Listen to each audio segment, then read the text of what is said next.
Ok, excellent. Donc, moi, enchanté. Moi, c'est André Moana, donc cofondateur de Moko. Donc moi, je suis Antonio Meya, donc je suis le fondateur et le président de Moko. Donc Moko, c'est une application de découverte pour la musique afro-caribéenne et urbaine. On permet en fait aux artistes d'avoir une plateforme pour la visibilité et aux utilisateurs, aux fans, d'avoir un endroit pour connaître ce qui marche, ce qui est hot, et aussi de se retrouver avec tout le genre de la musique africaine et caribéenne en seul endroit. Et ça a été créé depuis quand? Alors Moko, en fait, moi personnellement, j'ai eu l'idée en 2014. Donc j'ai eu l'idée en 2014, mais en 2016, j'ai commencé à bâtir l'équipe. De 2014 à 2016, ce que j'ai fait, c'est que j'ai créé un prototype. Et avec ce prototype-là, je suis parti voir plein d'artistes. Maître Gims, Damso, Que Black, NASA, Dajou, tous ces artistes-là. Et avec eux, en fait, j'ai réussi à créer une base d'emails en fait, dans un site web qui a fait qu'après ça, quand on a lancé l'application en 2018, on a pu en fait faire le top 20 de l'Apple Store en 24 heures. Mais en gros, 2014, l'idée, 2014 et 2016, la validation. Ensuite, j'ai rencontré mon partenaire et d'autres. J'ai bâti l'équipe. Et en 2018, on l'a lancé. Et c'est une équipe de combien aujourd'hui? Aujourd'hui, en fait, les personnes phares, on est à peu près 4. Mais sinon, il y a beaucoup de développeurs qu'on a employés qui sont en emploi, des développeurs, des gens dans le marketing. On a à peu près 10 à 11 dans l'équipe. On va citer Maître Gims, Que Black et tout ça. Que des artistes de la diaspora. Puis des artistes africains qui sont sur le continent. Ouais, bizarrement, oui, parce que y a Davido qui est venu aussi à Montréal qu'on a vu. Wizkid. Mais c'est vraiment, c'est eux qui nous ont donné la force au début. Hein. C'est ces artistes-là qui nous ont poussés au début. Donc c'est grâce à eux peut-être qu'aussi on est là aujourd'hui. Donc. Vous avez parlé de quoi? Comment ils ont apprécié l'idée? Mais je raconte l'histoire, la vraie histoire. Oui, la vraie histoire. Je raconte la vraie histoire. Moi, en fait, ce que j'ai fait, c'est que j'avais un prototype que j'avais créé. Ce que j'ai fait, c'est que sur Instagram, j'ai envoyé à tous les artistes. Maître Gims, tout le monde. Parmi à peu près 1000. Il y en a un seul d'abord qui m'a répondu, c'est Mokobe 213, qui a vu mon message Instagram directement. Elle m'a écrit: oh, je suis intéressé par ton projet. On s'est appelé. Une semaine après, j'étais à Paris. Quand après je suis arrivé à Paris, c'est là en fait que ce qui s'est passé, c'est que j'ai vu Mokobe, mais après ça, j'avais une entrevue avec un média qui s'appelait African Move. Mais quand je suis arrivé là-bas, je me suis rendu compte que le label qui était juste à côté, c'était le label de Boma et Musique. Donc là, j'arrive en face, c'est Youssoufa. Okay. Donc je vois Youssoufa directement, je me dis, qu'est-ce qui se passe? Mais j'ai dit à la fille après l'entrevue, je pars pas d'ici tant que je vais pas parler à Youssoufa. Il m'a dit, mais il est en studio, tout ça, il parle. J'ai dit, non, on va lui parler. Et tout. Au début, il a dit non. Après ça, il est revenu, il a dit, ok, je te donne 15 minutes pour me présenter ton application. J'ai pris l'application que j'avais, la prototype, je lui ai montré. En 15 minutes, il a aimé. Le lendemain, j'avais rendez-vous avec le président de Boma et Musique, dans les bureaux là-bas. De là, ce même jour-là, j'avais vu Que Black et NASA. Puis après ça, quand on est revenu à Montréal, ça a gonflé. On a vu Maître Gims quand il est venu en concert à Olympia. Dajou est venu. Après, c'est un effet de boule qui s'est créé en fait. Mais qu'est-ce qui fait la particularité de Moko? Alors, il existe plein d'applications, plein de plateformes. C'est bien que vous posiez cette question. Alors, qu'est-ce qui fait la particularité de Moko? C'est que Moko, déjà, on donne la visibilité à des artistes émergents. C'est-à-dire qui veulent arriver au niveau international. Parce que moi, je donne un exemple, moi qui étais artiste, dans le temps j'avais un groupe, mais j'avais pas d'autres plateformes à part Facebook, faire la publicité sur Facebook, pour pouvoir me faire connaître.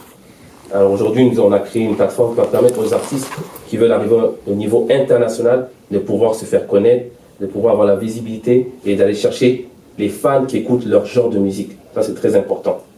C'est plus quel type de musique? C'est musique, comme on dit, entre guillemets, musique urbaine ou bien... Afrobeat, urbain, coupé décalé, tout ça. Oui, il y a tous les genres dans l'application. On va dire que la première version, c'était vraiment bien ciblé.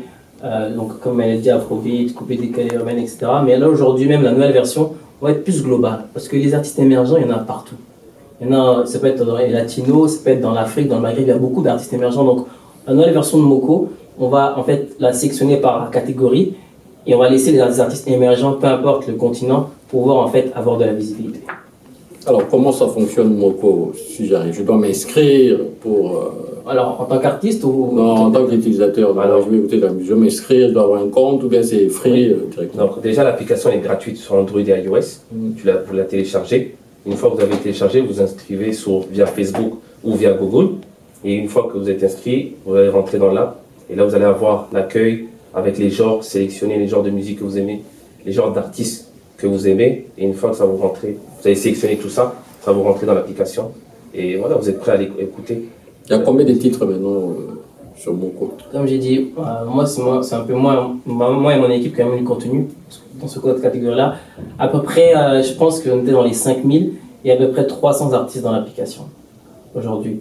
300 artistes africains seulement et des Antilles. Actuellement, c'est Afrique, urbaine et afro, en fait, un peu de tout. Ça peut être un Fally Ipupa, comme un Maître Gims, comme ça peut être un Booba, comme ça peut être. C'est vraiment ces artistes-là. Et aussi les artistes américains, attention. Il y a des Gucci Mane, il y a des Future, il y a des Migos, tout c'est parce qu'ils font aussi partie de la musique, c'est les African American, donc ils font partie aussi de l'Afrique. Donc il y a aussi le côté US qu'on n'a même pas mentionné, ils sont aussi là. Comment vous gérez la question des droits d'auteur? Parce que c'est très important. Cette question-là, je l'aime. Dans le fond, les droits d'auteur, c'est simple. Nous, en fait, Moko, on est vraiment une application de découverte. Donc ça veut dire que avec YouTube, Spotify, Apple Music, on n'a pas vraiment de problème parce que leur contenu vient de eux directement. On te l'a fait écouter via les API qu'on a dans l'application. Dès qu'après ça que tu as écouté, si tu veux aller écouter là-bas, tu peux. Donc nous, au niveau de droits d'auteur, on est assez libre parce qu'on utilise les API des autres plateformes. Donc c'est quoi les API? API, c'est des technologies qui te permettent d'avoir le contenu directement de leur serveur. Okay. Donc on a une technologie qui te permet d'avoir, par exemple, le contenu de YouTube via leur serveur de YouTube sans enfreindre leur loi directement dans notre application, comme pareil pour Apple Music, Spotify. Donc ça, c'est dans la version 1. Parce qu'on a commencé. Mais maintenant, dans la version 2, on est focus sur la création de contenu. Donc, on va maintenant laisser les artistes créer leur contenu, upload directement dans l'application. Donc, la première version, c'était pour amener les gens et tester. Maintenant, la deuxième version, on valide et on upload et on crée le contenu. Et comment vous allez... c'est des artistes émergents seulement, comme vous avez dit tout à l'heure, ou bien c'est des artistes et même des stars? Ouais, il y a de tout, stars et émergents. Notre focus à nous, c'est de donner les outils aux artistes émergents, mais il y a aussi les autres, il y a aussi les stars. C'est un mix des deux. Mais nous, notre marketing, on va d'abord cibler les artistes émergents. Parce que c'est eux qui ont besoin vraiment de ça, de visibilité. Les autres, ils seront là aussi, logiquement. Mais notre focus, c'est les artistes émergents. Mais quel est maintenant le modèle économique? Parce que vous ne faites pas une application ou bien une plateforme, une œuvre humanitaire. Vous comptez aussi gagner de l'argent. Quel est votre modèle économique? Je peux répondre, mais je vais répondre parce que je veux vraiment qu'on comprenne bien. Le modèle économique est très simple. En fait, la première étape qu'on voulait, c'est vraiment avoir du volume. Donc l'application, comme André allait dire, elle va être gratuite. Mais elle ne va pas rester gratuite seulement. Pour les utilisateurs, elle va être gratuite pour le moment. Mais après ça, ce qu'on va faire, c'est qu'on va créer du contenu exclusif qui va être débloquable sous forme de monétisation. Exemple, si demain, avec Maître Gims ou avec Fally Ipupa, on crée un documentaire, ou on crée un clip ou un album spécial dans Moko, c'est sûr que pour que tu l'écoutes, il faudra que tu débourses un petit montant. Maintenant, pour les artistes, ce qu'on va faire, c'est qu'on va donner des outils aux artistes pour faire la promotion. Ça va être payant. Non seulement ça va leur permettre de réduire leur coût marketing parce que ça cible directement leur marché, mais aussi ça va leur permettre de faire beaucoup plus de revenus parce qu'ils vont connaître, grâce à nos outils qu'on va offrir de marketing, où sont leurs fans, qu'est-ce qu'ils font, où ils sont positionnés. Et même pour leurs concerts, ça va aussi les aider. Par exemple, si tu es à Paris, ici, un Damso qui est à Paris, s'il veut faire un show à Montréal, il peut savoir qu'il y a une personne à Montréal qui sont dans l'application qui le suit, qui sait que s'il va là-bas, il va pouvoir remplir son show. Donc dans le fond, le business model est basé sur du contenu qui va être débloqué sous forme de paiement. On aura les publicités classiques et les partenaires, et on aura la promotion avec les artistes. Et aussi les bases de données, qui est important. On peut aussi rejoindre les bases de données, les concerts, pour pouvoir savoir. Vous avez combien d'utilisateurs maintenant dans mon cours? 15 000 fidèles qui utilisent l'application. 15 000 uniques, bien 15 000 qui utilisent l'application. Active user. Qui sont basés beaucoup plus où? Un peu de partout. On a un peu plus le Canada, plus un peu l'Europe. L'Afrique quand même, mais plus Europe et Canada. D'après mon analyse, ils sont beaucoup plus basés en fait à Montréal parce que notre première cible au début c'était de cibler d'abord le Canada pour tester. On a aussi des gens qui sont à l'extérieur, mais dans notre premier marketing, notre cible c'était plus d'abord le Canada pour tester notre marché, comment il fonctionnait, même si on l'a mis accessible mondialement. C'est pour ça qu'on est dans les 15 000. Dès que maintenant on va ouvrir notre marketing plus large, là on va atteindre des possibilités un peu plus grandes. Donc là, dans les prochains mois, on veut atteindre le 1 million d'utilisateurs. Qu'est-ce qui peut faire qu'un artiste aujourd'hui, Fally Ipupa, Tiwa Savage, vienne faire sa promo chez Moko? Qu'est-ce que vous lui apporterez à cet artiste, ou à un artiste émergent, que peut-être les autres, son équipe marketing ou autre ne va rien lui apporter? Je vous donne l'exemple, le profil parfait. Un artiste émergent qui va venir dans l'application, il va avoir beaucoup de possibilités. Le premier bénéfice, c'est qu'il va pouvoir avoir, grâce à l'application, une visibilité internationale. Les artistes recherchent ça parce que tu peux être ici en France, tu es bloqué en France, mais Moko va te donner la visibilité internationale. Deuxièmement, j'ai dit tout à l'heure, réduire tes coûts de promotion. Grâce à l'application, l'outil qu'on va offrir, si tu veux faire la promotion de ta musique dans l'application, ça va te coûter beaucoup moins cher que si tu vas dans les autres plateformes, parce que non seulement le marché que tu vas cibler, c'est ton marché qui va te consommer, et donc pour toi, ça va être quelque chose d'avantageux.